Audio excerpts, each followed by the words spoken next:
का बोलत नाही हा अनेकांना प्रश्न पडला। कारण बोलून काय उपयोग नाही। आपण सभागृहाचे एक सन्माननीय सदस्य आहात, बोलून काय होत नाही, लोकप्रतिनिधी म्हणून आपण अजूनही काम करताय। बरोबर आहे। आणि काल सुद्धा मी निघाल्यावरती मला विचारलं, अरे आम्हाला वाटलं तुम्ही बोलणार, म्हटलं बोलून उपयोग काय। कारण कालचं सुद्धा जे एक बिल आणलं जनसुरक्षा, त्याच्यावरती चर्चा झाल्यानंतर त्यातनं काही घेतलं का, तुम्ही घेणार आहात का, घेण्याची तयारी आहे का, तर मी बोलतो।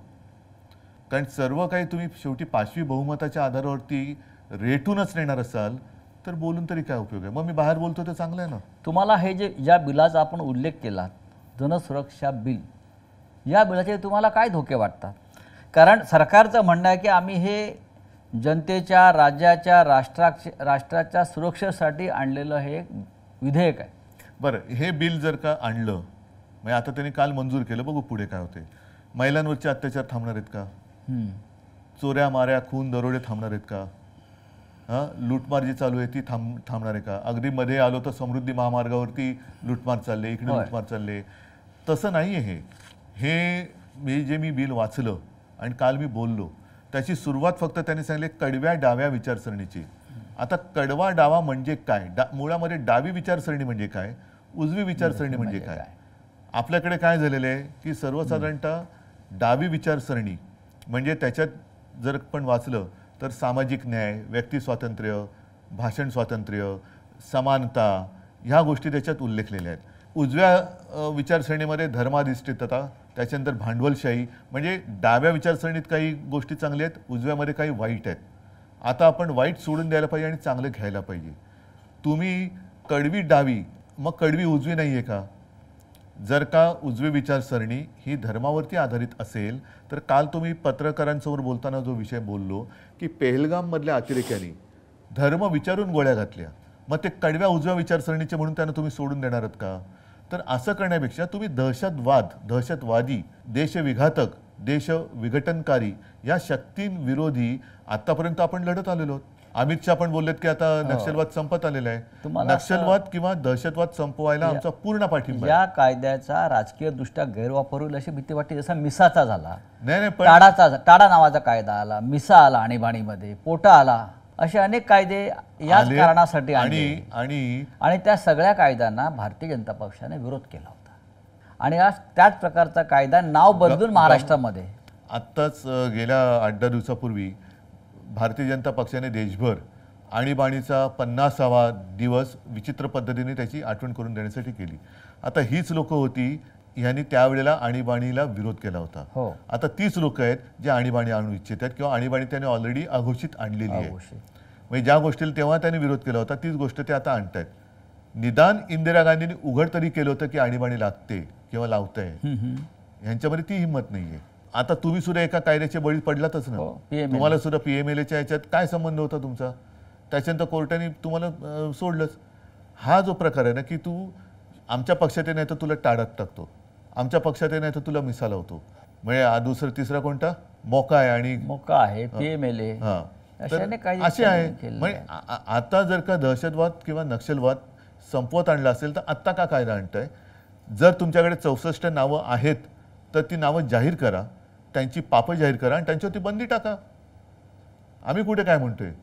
आम्ही कधीही आत्तासुद्धा मध्ये जे काय घडलं त्याच्यामध्ये सर्व पक्षांनी, राजकीय पक्षांनी पंतप्रधानांनी सांगितलं तुम्हाला देशासाठी चांगल्यासाठी जे करायचं करा, आम्ही तुमच्या सोबत आहोत। मग तसं आम्ही प्रत्येक वेळेला आत्तापर्यंत नक्षलवाद तुम्ही संपवलं, तिथले जे काही आत्तापर्यंत जेवढे काही पोलीस अधिकारी तिथे ड्युटी करून काही रिटायर झाले असतील, काही कदाचित पोलीस शिपाई, पोलीस अधिकारी त्यांचं बलिदान तिकडे झाले, सीमा सुरक्षा दलाचे जवान असतील, नागरिक असतील, यांनी शौर्याने त्यांचा मुकाबला केला नक्षलवाद्यांचा। हा कायदा तुम्ही आत्ता आणताय, पण त्या लोकांनी त्यांचं शौर्य गाजवलं आणि शौर्य गाजवून त्यांनी तो नक्षलवाद संपवत आणले। उद्धव साहेब, महाराष्ट्रामध्ये गेल्या 3 महिन्यात 675 शेतकऱ्यांनी आत्महत्या केल्या। त्यांची सुरक्षेचा कायदा कुठे? 675 शेतकऱ्यांनी 3 महिन्यात कर्जबाजारीपणा, नापिकी। एकच तुम्ही आता शेतकऱ्यांचा विषय हा आपण सोडायचा नाही, पण 1-2 वर्षापूर्वी उत्तरेतले शेतकरी रस्त्यावरती उतरले होते, त्यांना सुद्धा नक्षलवादी बोलले होते। मग नक्षलवादी कोण? तुम्ही शेतकरी जो त्याच्या न्याय हक्कासाठी रस्त्यावरती उतरला तो अतिरेकी, तो त्यांचं नक्षलवादी. म्हणणं होतं की त्या आंदोलनामध्ये दहशतवादी घुसलेले आहेत. हो, कुठे आहेत? आता सुद्धा वारीमध्ये अर्बन नक्षल घुसले तशी कोणीतरी एक अशी आवई उठवली म्हणजे होती. भीती निर्माण केली जाते. हा, म्हणजे तुम्हाला हिंदूंचे सण सुद्धा मारायचे आहेत की वारीमध्ये नक्षलवादी घुसलेत म्हणजे वारीमध्ये जाऊ नका. म्हणजे कोणतं हिंदुत्व आहे तुमचं? कोणते राज्य म्हणजे या राज्यातल्या सरकारची तुम्हाला मानसिकता काय दिसते? मानसिकता त्यांची पूर्णपणाने गोंधळलेली आहेत. त्यांना सत्ता जी मिळाली तिचं नेमकं करायचं काय हेच कळत नाहीये. कोणासाठी सत्ता मिळवली? 675 शेतकऱ्यांच्या आत्महत्या या महाराष्ट्रात होतात. देशात त्याची चर्चा होते. जगभरातल्या माध्यमांनी त्याची दखल घेतली. देशात सर्वाधिक शेतकऱ्यांच्या ज्या सर्वाधिक आत्महत्या झाल्या त्याच्यात महाराष्ट्र नंबर 1 आहे. नंबर 1 आहे. म्हणजे महाराष्ट्र गुंतवणुकीत नंबर 1 नाही. महाराष्ट्र रोजगार देण्यात नंबर 1 राहिलेला नाही. महाराष्ट्राची घसरण अनेक कायदा सुव्यवस्थेत झालेली आहे. पण शेतकऱ्यांच्या आत्महत्येमध्ये जर महाराष्ट्र नंबर 1 असेल तर या सरकारविरुद्ध विरोधी पक्ष रान का उठवत नाही? बघा, निवडणुकीच्या आधीच आम्ही रान पेटवलं होतं. हां हां. ज्याचा परिणाम चांगला लोकसभेत आला. त्याच्यानंतर आता असं झालेलं आहे की नाही म्हटलं तरी सगळेच जण अवाक झाले की अरे एवढं वातावरण सगळं दिसताना असा निकाल लागू कसा शकला. त्याच्यामुळे सगळेच राजकीय पक्ष हे अवाक झालेत. जनता सुद्धा अवाक झालेली आहे की असं घडलं कसं. आता तो जो काही धक्का होता, नक्कीच धक्का होता. म्हणजे जे जिंकले त्यांनाही विजयाचा धक्का होता आणि आम्हाला सुद्धा पराभवाचा धक्का होता. साहजिकच आहे, धक्का म्हटल्यानंतर त्यातून थोडंसं सावरणं हे गरजेचं असतं.